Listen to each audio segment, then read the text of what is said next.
Hi, I haven't been feeling my best these past few days. My allergies have been acting up, I've barely been sleeping, and I guess it shows. But we're going to make the most of today anyway. Before anything else, though, I need to do something that's become a regular part of life in our house: a nasal rinse. Everyone in this family has allergies: me, my husband, and even my daughter. We each have our own syringe labeled with our initials so we don't accidentally mix them up. I don't know why, but tiny systems like this make me ridiculously happy. I usually start with the right side first, and honestly, my nose and eyes are so irritated right now. And sometimes there's this immediate feeling of relief afterward, like everything loosens up at once. Other times, I'm not completely satisfied because it still feels like something is stuck in there. If you also deal with allergies, you probably know exactly what I mean.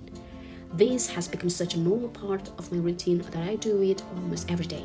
And when allergies flare up, I might do it 2 or even 3 times a day. Once I'm done, everything gets rinsed and cleaned, the syringe gets sterilized, and since I've just used up the last of this liquid, I'll add it to this little pile of waste I've been collecting.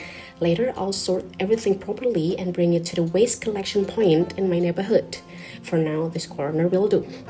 Alright, I already feel a little fresher, and while we're here, let me show you something. Inside this container, I keep my asthma medication. It's called Symbicort, and lately I've been relying on it a bit more than usual. You inhale it while standing upright, not hunched or like this. The counter says I've about 40 doses left. These days, I take it twice a day, once in the morning and once before bed. Hopefully, when things settle down, I'll be able to go back to taking it just once a day.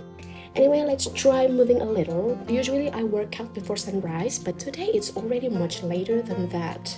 I've changed into my workout clothes and my daughter is with my husband this morning. Mornings are usually my most productive hours. Sometimes I use them to work, exercise, or doing neither very efficiently. And honestly, I feel pretty lucky. By the way, my husband is over there filming something on his phone too. He's recently started making content on another platform. So I guess we're becoming one of those content creating households now. So this is my workout space, which is also my living room, and sometimes a playroom, and occasionally a music room. Everything happens here. There's a musical instrument in one corner, a sofa that's seen better days, toys scattered around, and a pull-up bar that we recently installed. It's not a gym, but it works. And lately I've learned that good enough is often enough. So let's get started. I'm beginning with push-ups. I've been skipping workouts quite a bit since my health started acting up. Oh, looks like there's still some saline solution coming out from my nasal rinse.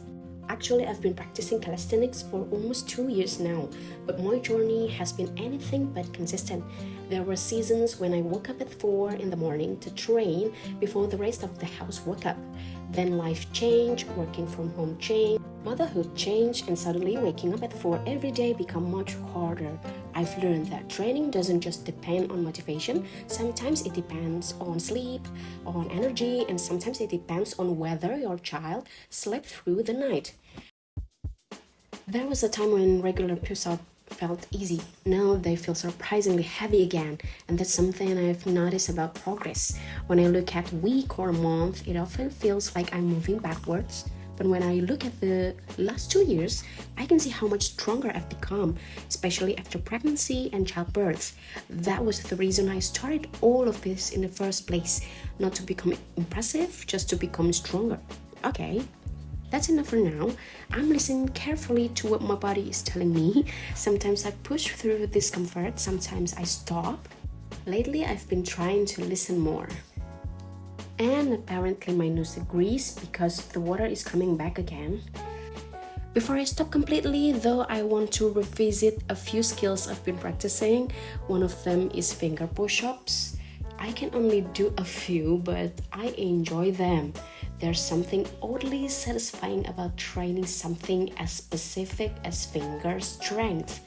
Calisthenics is full of movements that make you think, why would anyone even try this? And then somehow they become fun. Recently I managed 2 repetitions, not many, but enough to make me want to keep practicing. Let's take a short break. I think I'm done with exercises that require me to face the floor today. Before I finish, I'm revisiting another movement I've practiced before. It's pistol squat. Thankfully, the movement still feels familiar.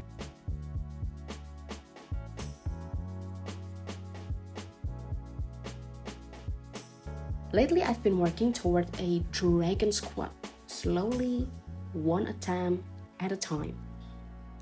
Now, I'm working through a few progressions before attempting a full dragon squat. At least that's a plan. The first step is crossing one leg over while staying in a deep squat, which sounds simple enough until you actually try it. I'm surprisingly off balance today. Maybe I should have spent more time warming up. This is roughly what the movement is supposed to look like. I hold onto my foot like this, then try to rotate my leg forward. And honestly, it's so much harder than it looks. I promise I'm not exaggerating. Let's take a quick break. My eyes are itchy again. Story of the day, apparently. While I was taking a break, I checked on my husband and daughter. They were making homemade martabak together, and this time my daughter was mixing the batter with her hands instead of a spatula. I guess it was also a little sensory play for her. By the way, what's interesting about this movement is that it isn't just about strength, it also demands flexibility, balance, coordination, and surprising amount of strength in the quadriceps or quads. Every skill starts out looking impossible. There's a lot more thinking involved than I expected. That's the thing I enjoy most about calisthenics. Every movement is a puzzle and every attempt teaches me something. So let's try again. Alright, it's time to rehydrate. I'm having a glass of cold water because it's incredibly hot here in Indonesia. We don't really have 4 seasons here. Most of the year it's either sunny or raining. And honestly, you never really know when the rain is going to show up. I'm going to step outside while I finish my water. Another sip. And another. And one more. And lastly. Oh, that already feels so refreshing. Fresh air almost always makes me feel better also. Let's see what my husband and daughter have been doing. Whoa, it looks like they've already made the batter from homemade martabak.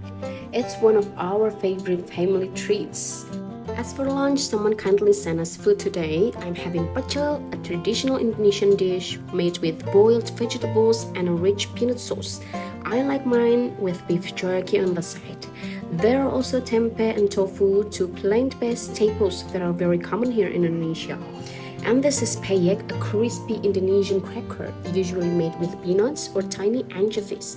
I love eating it with pecel because every bite has a different texture. My daughter's favorite meal is called rawon. It's a traditional beef soup from East Java, made with incredibly tender beef, bean sprout, and a dark broth flavored with keluak, a unique Indonesian nut that gives it a rich, earthy flavor. As for my husband, he's having mixed rice with a variety of side dishes, although I honestly can't remember the name of today's meal. Alright, I think that's it for now. I'm going to get back to the rest of my day. Oh, there goes my daughter's little foot. One of the many unexpected appearances that come with having a toddler. Sorry about that. Before I go, I'd like to invite you to do something with me, something I call slowly. It's simply the practice of being more mindful and noticing something every day. The things we notice may not be new, they've probably been around us all along. But sometimes paying attention turns ordinary moments into new experiences and gives us a completely different way of seeing life. Thank you for spending part of your day with me. I'll see you in the next episode of Slowly Femala.